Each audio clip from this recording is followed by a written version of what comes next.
we're going to a different economy, and we're going to be learning more about that as we go. But clearly, we're learning that things can be done from remote locations. We're learning that technology can replace people even more than we thought.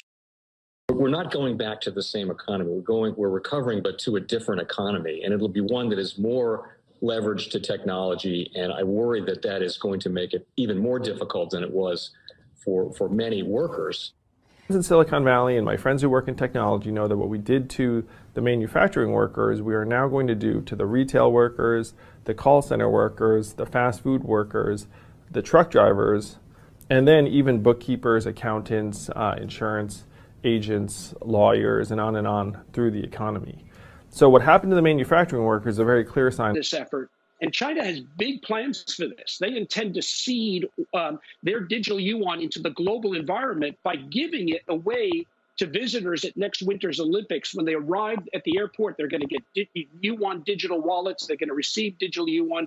They're going to use it throughout their visits to Beijing, and then they're going to take it back to their home countries. They see this as a huge advantage. Why? Because who controls the underlying protocols, who controls the underlying standards of the future of money will control the future of money. The president has been using a fake White House set for some of his speeches. Why is he doing that? So he can read the prompter without people seeing the prompter. Former President Trump's senior advisor, Stephen Miller, says this. It allows him to read a script directly from a face-on monitor and without teleprompter glass that can be seen on camera. The set also has fake windows, fake flowers just right across the street from the White House. Look, if former President Trump was called the reality show president, Biden's got to be the delusional president. I mean, a set with fake windows right across the street from the White House? Yeah.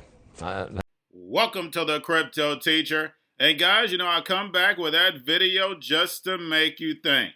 And Biden proves it's all fake. And guys, we know Stephen Miller was the writer for Trump. We know all presidents have a New World Order writer to write their speeches. But now they're doing fake sets. The man is so old he can't see the teleprompter, so they do a movie set. You cannot make this stuff up. We have Matt on CNBC from Bitwise saying crypto regulations are going to be played out over the next year. And we know this is true because we know it's ISO. ISO is global regulation. And the United States is behind on purpose. And the best thing he stated is that crypto is to rewire the financial system. And we know that's true. And that's to bring in the robots, algorithms, and drones. But we know how the New World Order puppets do. They say one truth, and then they say several lies. We know crypto is going to replace the U.S. dollar. We know the U.S. dollar is going to lose its reserve currency to the digital yuan, which is going to be backed up by the digital SDR. How do we know? Because the crypto teacher studies the New World Order, and he wrote it a long time ago. Because he knows. When it comes to the New World Order, it's all planned out. Y'all have a wonderful day. I think this is just the first down payment on what will be the biggest story in crypto over the last 12 months, which this is a rally on regulation. Look, there's a wave of institutional capital that's woken up and realized it needs exposure to this market. The only thing holding it back is a lack of regulatory clarity. And we got just a tiny dose of that regulatory clarity last week when Gensler said he wasn't going to ban crypto, when the market started to price in a potential Bitcoin ETF approval later this month. And that's unleashed this bull market, but I think it is just a down payment. There's a lot more to come. There's still a huge amount of capital sitting on the sidelines, waiting for that regulatory signal that it's okay to go into the water. And when it does, I think it could be a very strong moment for the crypto markets.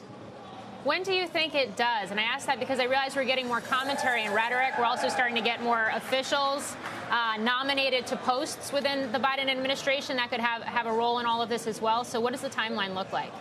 Yeah, I wish I could say it's tomorrow. I think this is going to be a year-long story with peaks and troughs. I think, one milepost is a potential Bitcoin ETF approval in the middle of this month. The market will likely price that in ahead of that approval if it thinks it's going to happen. But this regulatory story is going to play out over the next year. What happened last week, which is really important, is that the left tail of potential outcomes got clipped off. You know, I've been on the road recently talking to advisors in cities across America, and their number one concern with crypto is that the government might ban it. Well, we had both Powell and Gensler come out and say, we're not doing that in America. So we removed that possibility, and that's what led to this bull market. But this is a story that has legs. It's going to be the biggest story in crypto, not just this month, but for the next year. Yeah, and of course, as we start to see all of those details begin to flesh out, I mean, do we actually yet know the role of cryptocurrencies in the financial markets? And I ask that because last month, for example, we saw stocks fall and Bitcoin fall in tandem. And then this month, since the start of October, we've seen a decoupling. So just in terms of the perceived correlations of cryptocurrencies with other asset classes, I ask that question because it's going to have a big role to play in regulation. Oh, it's such a great question, Morgan. I think from an investor perspective, if you look back in time, crypto was a risk asset. It's an early stage risky investment. So no surprise that when the market has a big risk off moment for a short period of time, crypto falls. What we're seeing in the future is crypto penetrating its primary use cases as digital gold, as the financial rails for decentralized finance. And as those use cases get more clear, get more embedded, get more real, get accepted by more investors, you're going to see that counter correlation play out more and more. I think what we hear from Congress these days is people realizing that Bitcoin isn't just a currency. It may not even be primarily a currency. What crypto is about is rewiring the financial system to make it more efficient, to make it cheaper, to make it more inclusive, and people are positioning to allow that boom to occur. I've really positive comments out of Washington over the last few weeks. Oh, that's interesting. You know, Ken Griffin gave a chat this week at the Economic Club of Chicago. And he said it was a crazy concept that we embrace so many bright, young, talented people to come up with a replacement for our reserve currency. I wish all that passion and energy was directed toward making the U.S. stronger. Sounds like you kind of disagree with his premise.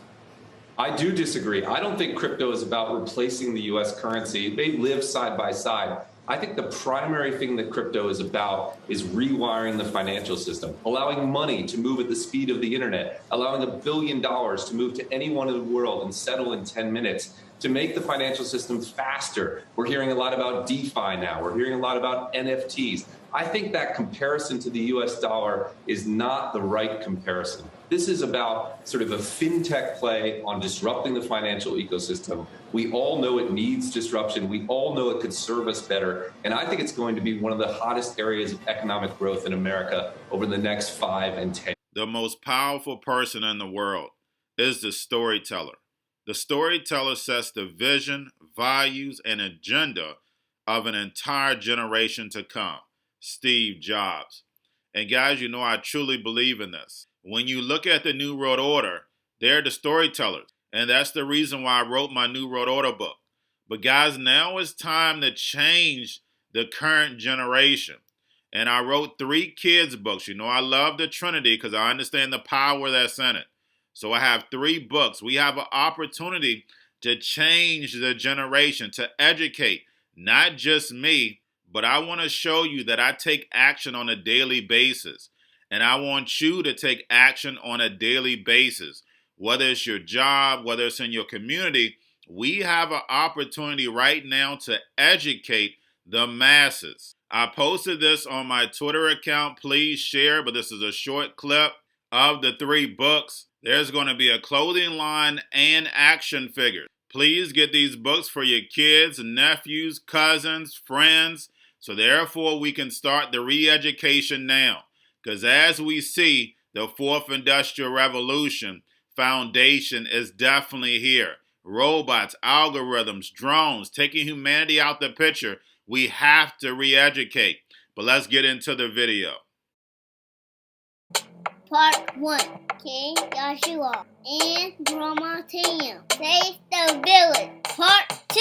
King Joshua and Grandma Tam save New York from COVID-33. Part 3. King Joshua and Grandma Tam goes to China. It's mandatory to get part 1, part 2, and part 3 of this series. It's time to re-educate Generation Z.